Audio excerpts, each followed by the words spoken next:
I'm with you, friend. Not ready.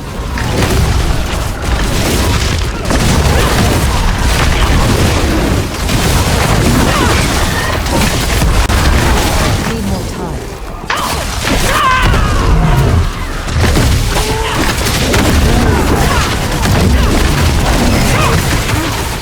Need more time. Talking about out there in the universe where they keep so they on a rock wall thing, but the actual meaning of it is somewhere more profound, more.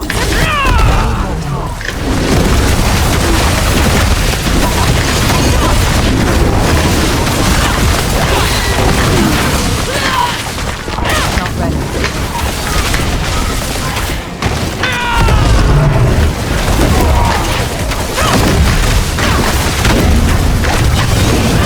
Not ready.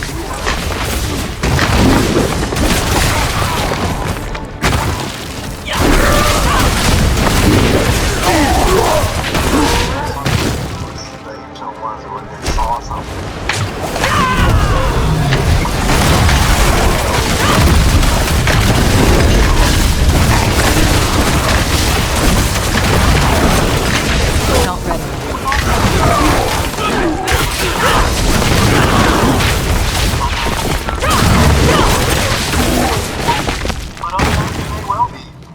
Actual descriptions and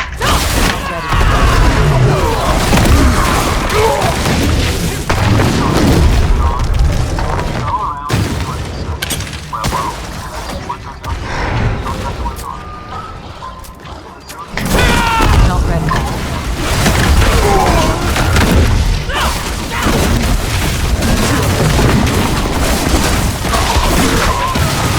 Not ready.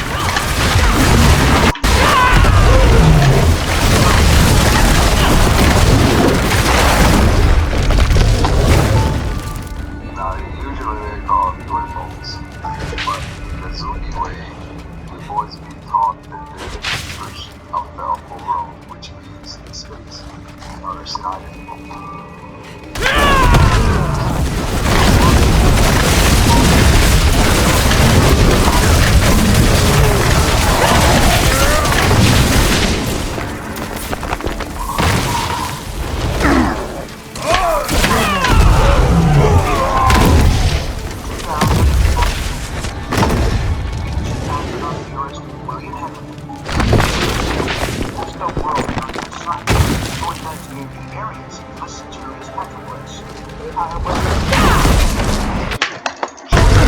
Not ready.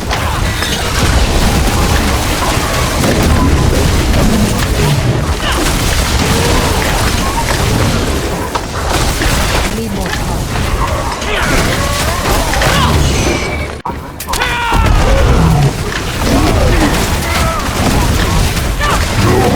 Need more time. Well documented and studied by scholars. They don't agree on the meaning of the images, but some of them are very open-minded. Luca leads us into an area with a panel of ancient Not ready.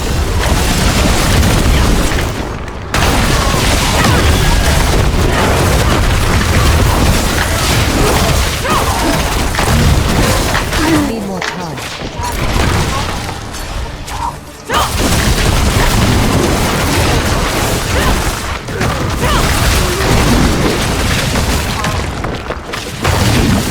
Not ready.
God gave this knowledge. He descended from the sky, parts something on fire, and landed in the storm.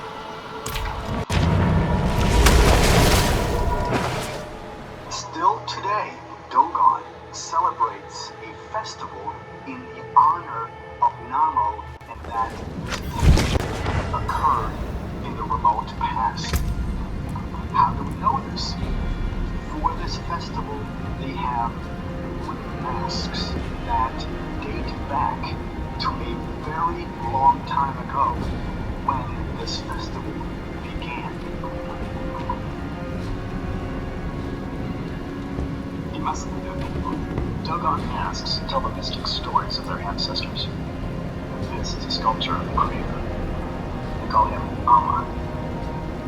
He's a place in the universe. This is how they pass on information from generation to generation. By stories carved in masks. Ja, eins danach.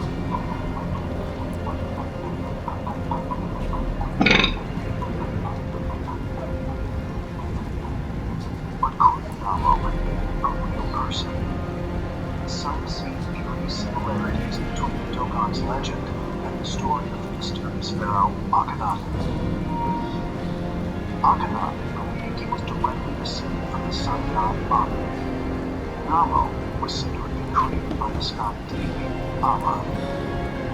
Is it a coincidence that both cultures, although thousands of miles apart, share mythical tales of beings coming from the skies? And both Namo and Akhenaten were depicted with elongated heads. Is it possible that these legends were based on real events?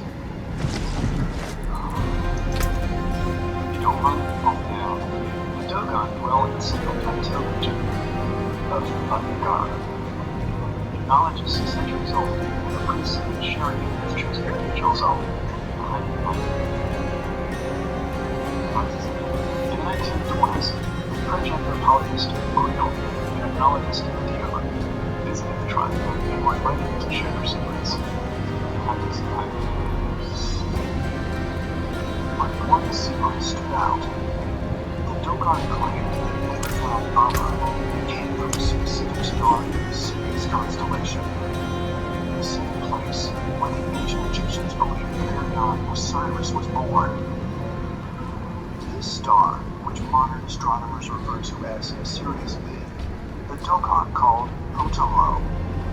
But what baffles experts is that the star is so far from Earth, it's impossible to see with the naked eye. I was really intrigued by this, by the way. I mean, the Dogon is not known about the existence of the sun. It seems that the second star from our sources is 8 light years away. In fact, it's not even visible with standard telescopes. It was first seen and for the 1970s. Modern science has corroborated that Sirius B does indeed exist. Problem is, the Dogon knew about this before modern science corroborated it. I mean, that's spooky.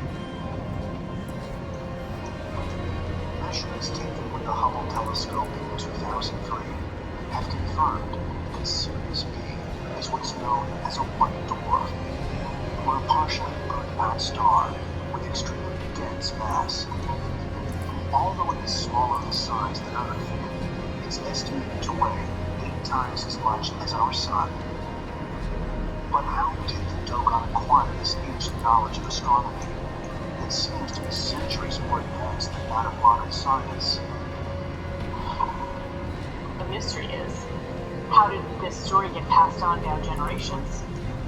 If the story came from a time before astronomers knew there was a companion star to Sirius, which can't be seen with the human eye. This is the Dogon symbol for Sirius. When you move it around, you can see an orbit around the center, marked by Sirius A. Sirius B circles around it, so it is a circular system. This sign is practically an astronomical model that the Dogon could not have invented, because only Sirius A is visible. Sirius B and C are invisible. However, the description of the orbit is correct. One assumption is that this god, Yamo, who brought them this knowledge, could be extraterrestrial intelligence. New York City, 1976. Author and researcher Zecharia Sitchin publishes his book, The 12th Planet, introducing his revolutionary interpretation of the Anunnaki deities. After studying Sumerian cuneiform tablets for 30 years, he asserts that these so-called Sumerian gods were, in fact, extraterrestrials that landed on Earth in Mesopotamia more than 450,000 years ago. According to Sitchin's translations, the Anunnaki both created human beings and also had a part in mankind's downfall, when a great flood nearly destroyed all life on Earth. But why? What was the purpose of the Anunnaki's earthly visitations? And why did they create the creature known as man? Zecharia Sitchin wrote a number of well-received books on the Anunnaki, which he believed were basically extraterrestrial entities from a planet called Nibiru, which he quite controversially believed actually exists in our solar system. His theory was they upgraded the human race and used it as sort of a slave species. Sitchin understood, based on his interpretation of the tablets, the mission had to do with the failing atmosphere around the planet Nibiru, and that when they came to my goal. The Anunnaki men damaged their atmosphere, and by using gold, they found that they could match these atmospheric folds. It becomes a story of our humanity. The Anunnaki literally aimed the Earth to mine the gold. When realizing it was such a toil to do so, they created us as a worker race to do that for them. Zecharia Sitchin's hypothesis that the Anunnaki came to Earth to mine gold and then created humans to perform the task was both bold and controversial. Needless to say, it was not embraced by mainstream scholars. But many ancient astronaut theorists believe that Sitchin's interpretation of the tablets is not only correct,